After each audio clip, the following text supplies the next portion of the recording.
Hello dear students, you are welcome to my YouTube channel Rashid Anjum sir junior foundation. आज हम लोग discuss करने वाले हैं एक्सरसाइज 4.5 के इंट्रोडक्शन को। इससे पहले मैंने आपको 4.4 के इंट्रोडक्शन में ट्रायंगल्स के बारे में बहुत डिटेल से बताया था, बट यहाँ पे हमें क्वाड्रिलेटरल के बारे में सारी चीज़ों को सीखना है कि क्वाड्रिलेटरल होता क्या है। क्वाड्रिलेटरल, ठीक है, और इसके जितने भी सारे कंपोनेंट्स हैं उन सारे के सारे कंपोनेंट्स को हमें देखना है। तो फटाफट से चलो, क्वाड्रिलेटरल आप पे हेडिंग लगा लो, एस लगा लो, ठीक है, तो उसके प्लुरल हो जाएंगे। तो क्वाड्रिलेटरल्स में आपको सबसे पहले मैं डेफिनेशन बताता हूँ एंड देन सारी चीजों को बताऊंगा। देखो, ए सिंपल क्लोज्ड फिगर, ये एक सिंपल क्लोज्ड फिगर होता है। ए सिंपल क्लोज्ड फिगर, यहाँ पे देखना, a simple closed figure bounded by 4 line segments. कितने सारे लाइन सेगमेंट्स होंगे? तो 4 लाइन सेगमेंट्स। एक ऐसा सिंपल क्लोज्ड फिगर जो 4 लाइन सेगमेंट से बाउंडेड हो, उसे हम लोग क्या बोलेंगे? तो उसे हम लोग कहेंगे क्वाड्रिलेटरल। तो आर कॉल्ड क्वाड्रिलेटरल, ठीक है। तो आपने इस तरीके से इस पूरे डेफिनेशन को लिख लिया। तो अब यहाँ पे समझना, हम एक लाइन सेगमेंट ले लिए, ये हमारा दूसरा लाइन सेगमेंट है और ये तीसरा लाइन सेगमेंट है, और एग्जैक्टली ये हमारा क्या हो गया, ये फोर्थ लाइन सेगमेंट है, ठीक है। अब ये जो 4 लाइन सेगमेंट्स हो गए, तो अब आपको यहाँ पे ध्यान देना है कि ये 4 लाइन सेगमेंट से क्लोज भी हो चुका है। तो जैसे ही ये क्लोज हुआ तो ये एक क्वाड्रिलेटरल बन गया। अब इस क्वाड्रिलेटरल का हम नेमिंग कर देते हैं। हम यहाँ से शुरू करते हैं बेटा, ए और यहाँ पे बी लिखेंगे। तो अब फिक्स है, यहाँ पे मुझे सी लिखना पड़ेगा, तुम यहाँ पे सी नहीं लिख सकते हो, ठीक है। आपको या तो क्लॉकवाइज में जाना पड़ेगा या एंटी क्लॉकवाइज में जाना पड़ेगा। क्लॉकवाइज एंटी क्लॉकवाइज समझ में आता है? देखो, यहीं पे मैं तुमको समझा देता हूँ कि क्लॉकवाइज क्या होता है और एंटी क्लॉकवाइज क्या होता है। एंटी का मतलब बेटा उल्टा होता है, तो एंटी क्लॉकवाइज और क्लॉकवाइज को अच्छे से समझो। आपने घड़ी देखा है, तो घड़ी में जो घड़ी की निडिल होती है वो इस डायरेक्शन में चलती है, इस डायरेक्शन में ऐसे ऐसे जाकर के 12 पे पहुंच जाती है। तो इस डायरेक्शन को क्लॉकवाइज कहते हैं। और घड़ी के अगर उल्टे डायरेक्शन में जाएंगे, इस डायरेक्शन में अगर हम जाएंगे, तो हम इसे कहेंगे एंटी क्लॉकवाइज। तो देखो, हम यहाँ पे क्या कर रहे हैं, एंटी क्लॉकवाइज में जा रहे हैं। तो ए बी सी, तो अब यहीं पे हम डी को देंगे, ठीक है। आप ऐसे भी जा सकते थे, इधर से भी जा सकते थे, यहाँ पर भी बी लिख सकते थे, दैट डजेंट मैटर। तो हमने यहाँ पे ए बी लिख दिया और यहाँ पे सी लिखा, तो यहाँ पे हम डी लिखेंगे। ये आपको बिल्कुल ध्यान देना है कि साइक्लिक मैनर में होना चाहिए। तो आप यहाँ पे देखो, चाहे इधर से साइकिल बना दो या फिर आप इधर से साइकिल बना दो।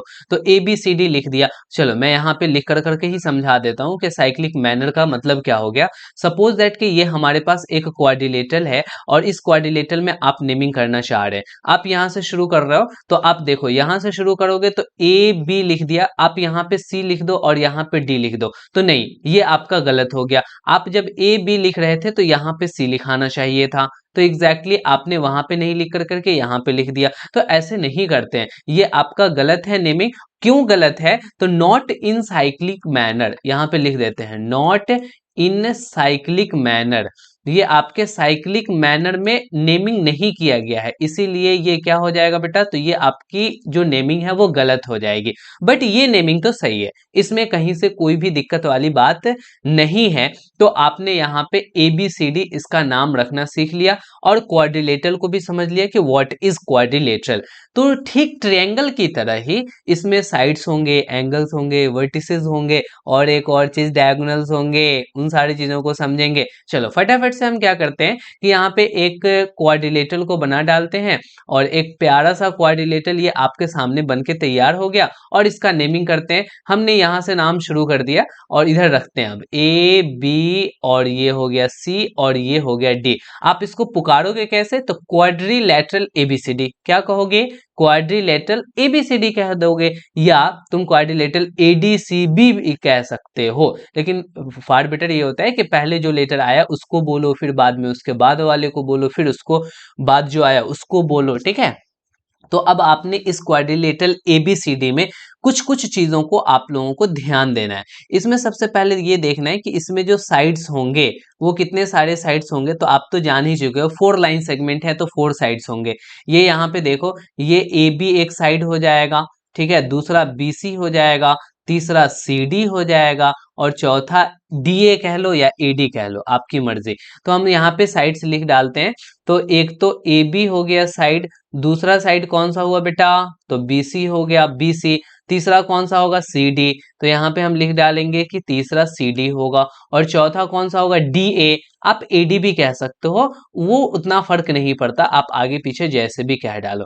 तो इसमें कितने सारे साइड्स हो गए बेटा, तो आप कहोगे कि यहाँ पे सर 4 साइड्स हो गए। अच्छा चलो चलो ठीक है, साइड्स आपने देख लिया। तो साइड्स के बाद अब हम यहाँ पे एंगल्स की बात कर लेते हैं कि यहाँ पे कितने सारे एंगल्स हैं। तो आप यहाँ पे एंगल्स की बात करोगे तो एग्जैक्टली एक एंगल होगा एंगल A, दूसरा एंगल B, तीसरा एंगल C और चौथा एंगल D। आप डिटेल में भी लिख सकते हो, बट मैं यहाँ पे इन शॉर्ट लिख देता हूं कि एक एंगल A हो गया, देखो इसका मतलब एंगल होता है, दूसरा एंगल B हो गया, तीसरा एंगल C हो गया और चौथा एंगल कौन सा हो गया बेटा, तो एंगल D हो गया। तो इसमें एंगल्स भी कितने सारे हो गए, तो 4 साइड्स थे तो 4 एंगल्स भी हो जाएंगे। ये बहुत ही आसान बात है समझना कि जितने साइड्स हैं उतने ही एंगल्स होते हैं।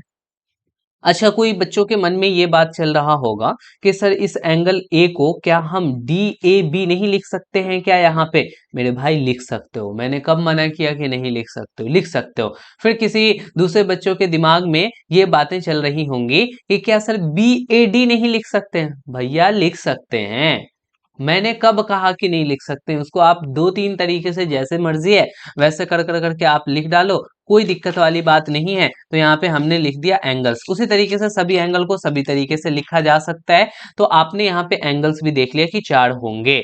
अच्छा, वर्टिसेस की बात करते हैं, यहाँ पे वर्टिसेस बताना बेटा, वर्टिसेस जो वर्टेक्स का प्लुरल होता है, तो वर्टेक्स इसमें बताना। तो कहोगे कि ये कॉर्नर, एक कॉर्नर, दूसरा कॉर्नर, ये तीसरा कॉर्नर हो गया और ये चौथा कॉर्नर हो गया, यानी इसमें सर टोटल 4 वर्टिसेस हैं। तो कौन कौन से वर्टिसेस हैं, तो vertex A, vertex B, vertex C and vertex D। आपने यहाँ पे 4 वर्टेक्स देख लिया, तो यहाँ पे आप लिख लो कि वर्टेक्स 4 होंगे। तो ओवरऑल आपने यहाँ पे ये देखा कि जितने साइड्स होते हैं उतने ही एंगल्स होते हैं, उतने ही वर्टिसेस होते हैं। वाह, बहुत ही सिंपल है। इसमें एक नई चीजों को आपको सीखना है बेटा, जिसको हम लोग कहते हैं डायगोनल। क्या कहते हैं, डायगोनल। अब यहाँ पे देखो इसमें कितने सारे डायगोनल्स हैं। तो डायगोनल क्या होता है ये आपको ऑलरेडी पता है, आपने इन चीजों को पढ़ रखा है कि देखो डायगोनल कहते किसको है कि जो बगल वाले वर्टेक्स को ज्वाइन नहीं करेगा, ये एक डायगोनल हो जाएगा। देखो मैं इसको ज्वाइन कर रहा हूं तो ये एक डायगोनल हो जाएगा। ओ शिट, ऐसा क्यों हो गया, थोड़ा सा आपको इसको इसमें इसके सामने लाना पड़ेगा। AC एक डायगोनल हो जाएगा बेटा, ठीक है। और दूसरा कौन सा हो जाएगा, तो ये BD हो जाएगा, BD और AC ये 2 डायगोनल्स होंगे। तो यहाँ पे हम लिख डालते हैं कि एक डायगोनल तो AC हो गया और दूसरा कौन सा हो गया, तो दूसरा डायगोनल BC हो गया, सॉरी BD हो गया। तो AC एंड BD कितने सारे डायगोनल्स हो गए बेटा, तो क्वाड्रिलेटरल में 2 डायगोनल्स होते हैं। ये बात आप ऑलवेज याद रखेंगे कि डायगोनल में कितने सारे, सॉरी क्वाड्रिलेटरल में कितने सारे डायगोनल्स होते हैं, तो 2 डायगोनल्स होते हैं। अच्छा ये देखो, डायगोनल कहीं पे इंटरसेक्ट कर रहा है, इंटरसेक्ट मतलब कि एक दूसरे को कट कर रहा है, कहाँ पे कर रहा है, तो इस वाले पॉइंट पे कर रहा है बेटा, इस पॉइंट पे कर रहा है। तो आपको क्या करना है ना, इस पॉइंट को सपोज दैट मैंने नाम दे दिया O, तो जरा बताना कि जो दोनों डायगोनल जहां पे इंटरसेक्ट कर रहा है वो आपके इंटीरियर में है या एक्सटीरियर में है, उस क्वाड्रिलेटरल के अंदर में पॉइंट O है या बाहर में है। तो आप कहोगे नहीं सर, यहाँ पे तो जो डायगोनल इंटरसेक्ट करते हैं वो एग्जैक्टली इंटीरियर में होते हैं, the point A lies interior of quadrilateral. तो मैं इन बातों को यहाँ पे लिख देता हूँ क्योंकि जब एक्सरसाइज बनाओगे तो हो सकता है कि इस तरीके के क्वेश्चंस आपको आ जाएं। तो हम यहाँ पे लिख देते हैं कि point O, point point of intersection, point of intersection, intersection of diagonals, diagonals, diagonals lies, lies कहने का मतलब क्या होता है बेटा, कि उसमें वहां पे होता है, lies, lies interior of quadrilateral, interior of quadrilateral. बेटा क्वाड्रिलेटरल को शॉर्ट में क्वाड भी कहते हैं, QUAD, क्वाड। तो ये क्वाड्रिलेटरल के अंदर में ही पॉइंट ऑफ इंटरसेक्शन होगा। पॉइंट ऑफ इंटरसेक्शन बोले तो किसकी बात की जा रही है, तो O की बात की जा रही है। तो ये सारी चीजें आप अपने नोटबुक में क्या करो, फटाफट से लिख लो। ठीक है, क्योंकि इसको लिखना बहुत जरूरी है। अच्छा सुनो, इतनी सारी बातों को आपने समझ लिया तो थोड़ा सा और बातों को आप समझ लो कि ये कोई भी हमने क्वाड्रिलेटरल बनाया तो इस क्वाड्रिलेटरल की खास बात ये थी कि ये 4 लाइन सेगमेंट से बने थे और केवल लाइन सेगमेंट से बने हैं। और इसका नाम क्या है, तो हमने यहाँ पे रख दिया ABCD। तो ये जो क्वाड्रिलेटरल है वो लाइन सेगमेंट से बने हैं, मतलब कि ये पॉलीगन होगा। और हमें पता है कि पॉलीगन जो होते हैं ना वो लाइन सेगमेंट से ही बनते हैं। तो it is a polygon having 4 sides. तो किसी ने आपसे ये कह दिया कि क्वाड्रिलेटरल क्या होता है, देन आप ये भी कह सकते हो कि इट इज अ पॉलीगन। ये एक ऐसा पॉलीगन है जिसमें कितने सारे साइड्स होते हैं, तो 4 साइड्स होते हैं। तो आप कहोगे हैविंग 4 साइड्स, FOUR। 4 का मतलब होता है 4 का मतलब 4 होता है बेटा, 4 साइड्स। ठीक है, जिसमें कितने सारे साइड्स होंगे, तो उसमें 4 साइड्स होंगे। तो ऐसे पॉलीगन जिसमें 4 साइड्स होंगे उसको हम लोग क्या बोलेंगे, तो क्वाड्रिलेटरल बोलेंगे। तो ये हो गया आपका क्वाड्रिलेटरल, क्वाड्रिलेटरल। ठीक है, तो आपने क्वाड्रिलेटरल को बहुत बेहतरीन ढंग से जाना, समझा, देखा। तो इसीलिए आप इसी बीच में क्या कर दो कि हमारे चैनल को सब्सक्राइब कर दो बेटा। अगर नहीं किए हो तो आप न्यू स्टूडेंट हो तो आपने सब्सक्राइब कर रखा है, देन बहुत बहुत बहुत बहुत धन्यवाद आपको। और इस वीडियो को लाइक जरूर करो, क्योंकि लाइक करने से जितने ज्यादा लाइक्स होते हैं ना, अंदर से उतने ही मोटिवेशन आते हैं। कहते हैं हाँ बच्चों को बातें पसंद आ रही है। और जब तुम देखते देखते यहाँ तक चले आए हो तो तुम्हें वीडियो पसंद आ ही रही है। आगे की कुछ बातें हैं उसको भी सीख लो, एंड देन आप क्या करोगे कि फटाफट से इस एक्सरसाइज को सॉल्व कर लोगे। अब देखो मैं ये चाह रहा हूं ना कि एक क्वाड्रिलेटरल ले लेता हूं। ठीक है, और एक क्वाड्रिलेटरल हमने यहाँ पे लिया, और इस क्वाड्रिलेटरल को लेकर कर करके अब हम इसमें थोड़ा सा फिल कर देते हैं और कलर फिल कर देते हैं एग्जैक्टली। थोड़ा सा इसको पूरे को हम सेलेक्ट कर लेते हैं, सेलेक्ट कर कर करके। अच्छा इसमें फिलिंग का नहीं आ रहा है, कोई इशू नहीं, हम एक स्टैंडर्ड क्वाड्रिलेटरल ले लेते हैं, इसको हटाते हैं और यहां से ये क्वाड्रिलेटरल को ले डालते हैं। ठीक है, ये लो भाई मेरे बन जा। नहीं बनोगे, गुस्सा हो गए क्या? ओ शिट, ये काम कैसे होगा? यहाँ पे हमने ले लिया और लेने के बाद में और नहीं बनेगा, वो नहीं बनेगा, गुस्सा हो चुका है। चलो कोई दिक्कत नहीं, अब हम यहाँ पे चलते हैं, बनाते हैं एक क्वाड्रिलेटरल। और ये जो क्वाड्रिलेटरल है बेटा, आप यहाँ पे ध्यान देना कि इसके कुछ पोर्शन अंदर में होंगे, कुछ पोर्शन बाहर में होंगे। कहने का मतलब कि ये जो पोर्शन है ना, ये इसका इंटीरियर कहलाएगा। ये क्या कहलाएगा? इंटीरियर कहलाएगा। तो मैं यहाँ पे एक पॉइंट दे देता हूँ, ये पॉइंट P। और एक मैं यहाँ पे बाहर में पॉइंट दे देता हूँ, इस पॉइंट का नाम Q। और इस पे एक पॉइंट दे देता हूँ, इस पॉइंट का नाम R देता हूँ। और इस क्वाड्रिलेटरल का नाम मैं रख देता हूँ A B C और D। अब आपको यहाँ पे कुछ बातों को बताना है, और वो कौन कौन सी बातों को बताना है कि इसमें जो P है वो इंटीरियर है या एक्सटीरियर पॉइंट है। तो आप कहोगे कि P जो है ना वो इंटीरियर पॉइंट है सर, क्योंकि P अंदर में है। तो अंदर में है तो वो कौन सा पॉइंट होगा? इंटीरियर। अच्छा मैं तुमसे बात करूं कि Q के बारे में बताओ, तो तुम कहोगे सर Q तो क्वाड्रिलेटरल के बाहर वाले पोर्शन में है, बाहर वाले रीजन में है।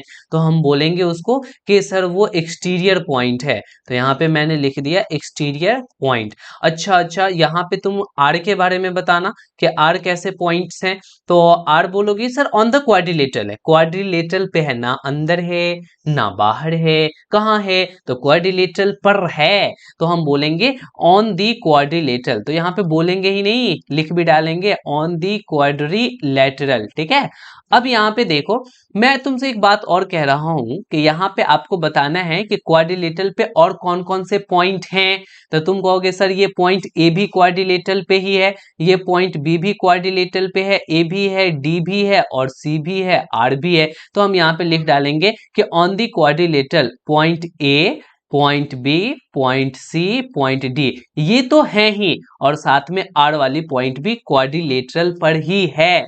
अब चलो, अब यहाँ पे आपको दो कॉन्सेप्ट्स को और समझने हैं, एक एडजेसेंट और एक अपोजिट। तो उसके लिए हमें क्या करना पड़ेगा? फटाफट से एक क्वाड्रिलेटरल को ड्रॉ करना पड़ेगा। हमने इसको ड्रॉ कर लिया है और इसका अब हम नेमिंग कर देते हैं ABCD। ठीक है, ABCD हमने इसको ड्रॉ कर दिया। अब यहाँ पे देखना, मैं कुछ बातों को कह रहा हूं, आपको यहाँ पे पहले बताना है कि अपोजिट साइड्स कौन कौन से हैं। अपोजिट का मतलब समझ रहे हो? अपोजिट साइड्स कहने का मतलब, अच्छा तुम्हारे घर के अपोजिट कौन सा घर है? ये बात तो पता है ना, जो सामने वाले होंगे वो अपोजिट होंगे। तो देखो ए बी के सामने वाले कौन है बेटा, तो डी सी है। ये तो बगल वाले हैं ए बी के, ये ए डी बगल वाले हैं इसके।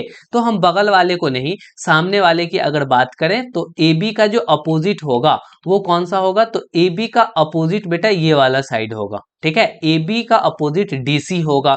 तो यहाँ पे आप लिख सकते हो कि A B and D C. तो एंड देखो शॉर्टकट में ऐसे लिखा जाता है। ठीक है, यहाँ पे आप ऐसे कर करके लिख सकते हो। तो ए बी एंड, अच्छा सुनो, पहले इसको लिखने से पहले मैं थोड़ा सा आपको एक चीज कर देता हूं, 1 मिनट। ठीक है, यहाँ पे, हाँ, यहाँ पे आपको बताना है पहले अपोजिट साइड, और दूसरी बात आपको बताना है कि अपोजिट एंगल कौन होंगे। ठीक है, ये आपको यहाँ पे क्लियर करना है। एक तो ये हो गया, और दूसरा जो तुम्हें बताना है वो बताना है कि अपोजिट नहीं, अब अपोजिट नहीं, अब एडजेसेंट बताना है। एडजेसेंट, एडजेसेंट, बस ये दो बातों को सीखना है आपको। एडजेसेंट साइड बताना है एंड फिर एडजेसेंट एंगल बताना है। बस इन बातों को अगर आपने सीख लिया ना, देन ये समझो कि पूरी की पूरी क्वाड्रिलेटरल आपने समझ लिया। अब यहाँ पे अगर बात की जाएंगे किसके अपोजिट साइड की, तो मैंने बता दिया ए बी के अपोजिट कौन होगा, डीसी होगा। तो हम यहाँ पे लिख डालेंगे A B and D C. कितना आसान है, ए बी के सामने डी सी दिख रहा है। अच्छा अच्छा, चलो मैं अब तुमसे ये क्वेश्चन कर रहा हूं कि एडी के अपोजिट कौन होगा। एडी एडी एडी, बेटा ढूंढो एडी। तो तुम कहोगे सर ये एडी है, इसके अपोजिट कौन है, ये सामने वाली खिड़की। यहाँ देखो देखो, एग्जैक्टली एडी के अपोजिट ये बीसी है। तो तुम कह डालोगे कि एडी एंड बीसी, तो ये भी आपस में अपोजिट साइड हो गए। तो क्लियर हो गया ना, यहाँ टू पेयर्स हैं। टू पेयर्स कहने का मतलब क्या हो गया कि दो जोड़ी अपोजिट साइड्स हैं। यहाँ एक जोड़ी ये हो गया, दूसरी जोड़ी ये हो गया। जोड़ी समझ रहे हो ना। ठीक है, कहते हैं ना कि ऊपर वाले ही जोड़ी बना करके भेजते हैं, मतलब कि दो लोगों को। ठीक है, यहाँ दो साइड्स को, दो एंगल्स को, तो उसको जोड़ी बोलेंगे। तो यहाँ पे आपने टू पेयर्स देख लिए। ठीक है, अब यहाँ पे एक बात देखो, अपोजिट एंगल्स। तो ए के अपोजिट कौन सा है, ये तो बगल वाला है, ये बगल वाला है। बगल वाले को कौन पूछता है, चलते हम अपोजिट वाले को, सामने वाले को देखते हैं। तो ए के अपोजिट एंगल सी है। तो यहाँ पे क्या लिख डालेंगे कि angle A and angle C. तो यहाँ पे आप लिख डालो कि angle A and angle C ये अपोजिट है सर। अच्छा, एक पेयर तो आपने लिख दिया, अब दूसरा पेयर बताओ। तो दूसरा कहोगे सर बी के अपोजिट डी है, तो बी एंड डी। तो आप यहाँ पे लिख डालो angle B and angle D. Clear हो गया। तो ये भी कितने पेयर्स हो गए, तो ये भी आपके टू पेयर्स हो गए। अब हम चलते हैं एडजेसेंट। एडजेसेंट का मतलब होता है बेटा बगल वाला, बगल वाला। ठीक है, तो अब यहाँ पे देखो, अगर मैं तुमसे पूछूं ए बी के बगल में कौन है, तो तुम कहोगे सर बीसी है। तो A B B C adjacent side हो गया।